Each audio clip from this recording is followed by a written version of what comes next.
Voter তালিকা আইন 2009-এর 15 ধারা অনুযায়ী কমিশনের এখতিয়ার আছে যে কোনো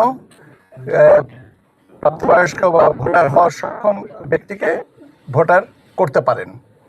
এবং সেই বিবেচনায় ওনারা ঢাকা 19 এই ওয়ার্ডের ভোটার তালিকায় নিবন্ধন হয়েছেন।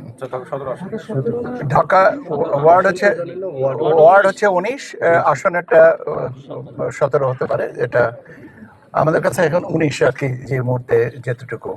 এটা আজকে নিবন্ধন প্রক্রিয়া যেটা আছে সেটা আমাদের বলা হয় যে ফর্ম 2।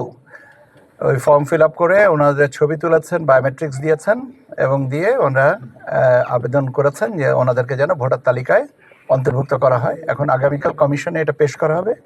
কমিশনের সিদ্ধান্তের পরে ওনাদেরকে ভোটার তালিকায় অন্তর্ভুক্তি নিবন্ধন কমপ্লিট করে গেছেন।